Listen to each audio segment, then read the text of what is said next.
Welcome students. हमने एक equation find करनी होगी जिसमें x और y वेरिएबल हो, जबकि जो इन्फॉर्मेशन हमें बताई जा रही है वो ये है कि x जो वेरिएबल है इक्वल टू है p प्लस क्यू के, और p जो है इसका रिलेशन जो है वो डायरेक्ट वेरिएशन है y स्क्वायर के साथ, जबकि q जो है इसकी इन्वर्स वेरिएशन है y के साथ। और जो इन्फॉर्मेशन हमें बताई जा रही है इसमें यह है कि अगर y 1 होगा तो x की वैल्यू क्या होगी उस वक्त 7, यानी अगर x 7 होगा तो y क्या होगा फिर 1 होगा। और इसी तरह से जब x की वैल्यू 14 होगी तो y की वैल्यू क्या होगी जी 2 होगी। अब इस इंफॉर्मेशन में रहते हुए हमने एक इक्वेशन बनानी है, तो किस तरह से बन सकती है। सबसे पहले हम जो रिलेशंस हमें बताए गए हैं हम इनको समझते हैं जी। जैसा p जो है ये डायरेक्ट इसकी वेरिएशन है y स्क्वायर के साथ। इसका मतलब है कि अगर मैं यहाँ पर इक्वालिटी का साइन लाना चाहूँगा तो मुझे कांस्टेंट ऑफ प्रोपोर्शनैलिटी जो कि इसमें इस केस में मैं कह देता हूँ जी वो k1 है, तो ये k1 इंटू वाई स्क्वायर के इक्वल हो जाएगा। यहाँ से ये हमारे पास एक इक्वेशन आ गई, इसको मैं कह देता हूँ ये इक्वेशन नंबर a है, स्मॉल a। इसी तरीके से अगर हम इस कंडीशन को देखते हैं जिसमें q is inversely proportional to y है, तो यहाँ पे भी अगर हम इसे इक्वालिटी में लाएंगे तो यहाँ भी हमें कांस्टेंट ऑफ प्रोपोर्शनैलिटी लाना होगा जो कि k2 होगा। इस तरीके से q जो है हमारे पास ये इक्वल टू हो जाएगा जी k2 डिवाइडेड बाय y। ये सेकंड इक्वेशन आ गई हमारे पास। अब जो इक्वेशन हमें गिवन है जिसमें x का रिलेशन p और q के साथ है, अगर हम इसको लिखें तो यहाँ से ये बात हम समझ सकते हैं कि x जो है वो इक्वल टू है जी p प्लस क्यू के। और फिर हम वो इक्वेशन जो कि हमारे पास a और b से हमें जो कि हमें इधर से इंफॉर्मेशन मिल रही है, अगर हम इसको भी इधर इस्तेमाल कर लें, यानी p की जगह हम k1 इंटू वाई स्क्वायर लिख दें और q की जगह k2 डिवाइडेड बाय y लिख दें। तो यहाँ अब अगर हम इस इक्वेशन को सिंप्लीफाई करते हैं तो हमारे पास जो इक्वेशन इसकी जो सिंप्लीफाइड फॉर्म बनती है कुछ इस तरह से बनेगी कि हमें डिनोमिनेटर में जो वेरिएबल आ रहा है जी y, ये इसका एलसीएम लेना होगा, तो एलसीएम में हमारे पास y ही आएगा। और जबकि ये y जो है इस y क्यूब से मल्टीप्लाई होकर k1 इंटू वाई क्यूब हो जाएगा और प्लस k2 आ जाएगा हमारे पास। और नेक्स्ट में हम ये कर सकते हैं जी y को लेफ्ट साइड पे ये आके जी मल्टीप्लाई हो जाएगा x के साथ, तो x y is equal to k one into y cube plus k2 आ जाएगा। अब देखें जी ये जो है इक्वेशन, इसको मैं कह देता हूँ कि ये हमारे पास इक्वेशन नंबर 1 है।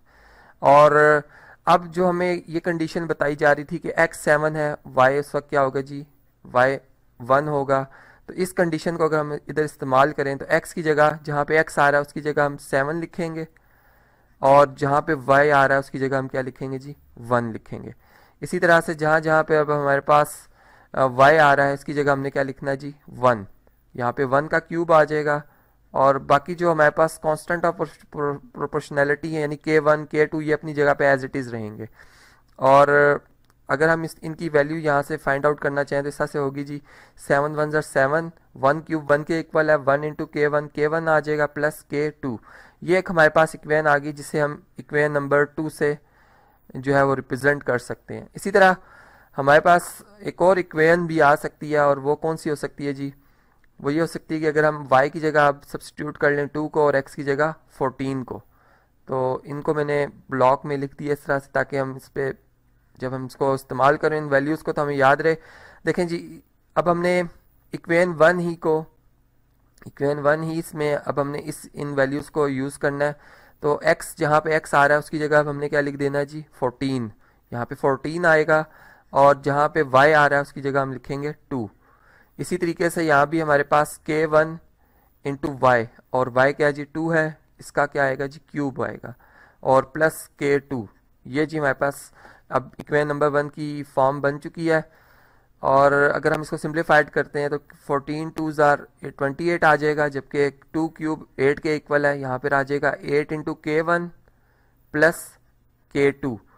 अब ये देखें जी हमारे पास दो जो इक्वेशंस आ चुकी हैं 2 और 3, अगर हम इन्हें सिंप्लीफाइड करना चाहते हैं, यहाँ से k1 और k2 की वैल्यू फाइंड आउट करना चाह रहे हैं, तो इसमें हम सब्स्टिट्यूशन मेथड या इक्वेटिंग द कोफिशिएंट मेथड या कंपैरिजन मेथड कोई भी अप्लाई कर सकते हैं। तो यहाँ पर मैं चूंकि ये देख रहा हूँ कि k2 का जो कोफिशिएंट है वो सेम है, तो मैं इन्हें सब्ट्रैक्ट कर रहा हूँ।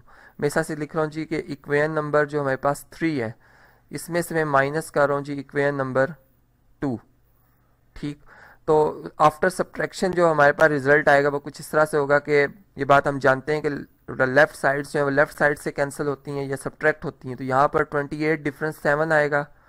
और इसी तरीके से अगर हम यहाँ पे देखें तो ये हमारे पास है जी 8k1 प्लस k2, और इसमें से जी जब डिफरेंस लिया जाएगा k1 प्लस k2 का, इन दोनों टर्म्स के साइन क्या हो जाएंगे जी, चेंज हो जाएंगे, क्योंकि इनके नेगेटिव लिख रहे हैं।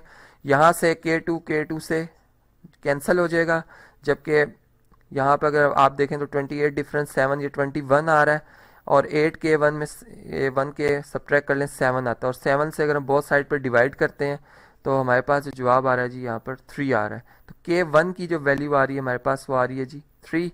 और अगर हम इसे अब यूज़ कर लेते हैं इक्वेशन 2 में या 1 में, सॉरी 3 में या 2 में, तो हमें k2 की वैल्यू भी यहाँ से मिल सकती है। तो मैं इसे इक्वेशन नंबर 2 में लिख रहा हूँ, और 7 k1 की जगह हम लिखेंगे 3 प्लस k2, और यहाँ से अगर हम k2 की वैल्यू देखें तो ये 7 डिफरेंस 3 आ जाती है, जो कि इक्वल टू होगी 4 के। तो इस तरह से हमें बात मालूम हुई कि k2 की जो वैल्यू है ये हमारे पास क्या आ रही है जी 4। अब इसे अगर हम इन दो वैल्यूज़ को, जो कि k1 3 और k2 4 है, अगर हम इसे इक्वेशन नंबर 1 में, जो कि वो इक्वेशन है जिसमें x और y वेरिएबल ही सिंपल आने चाहिए थे, k1 और k2 नहीं आने चाहिए थे, अगर ये इसमें हम सब्स्टिट्यूट कर लेते हैं तो हमें यहाँ से हमारी रिक्वायर्ड जो इक्वेशन है वो मिल सकती है।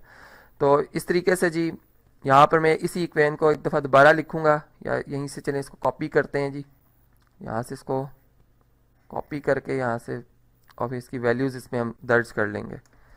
तो यहाँ पर इसको जी पेस्ट करते हैं,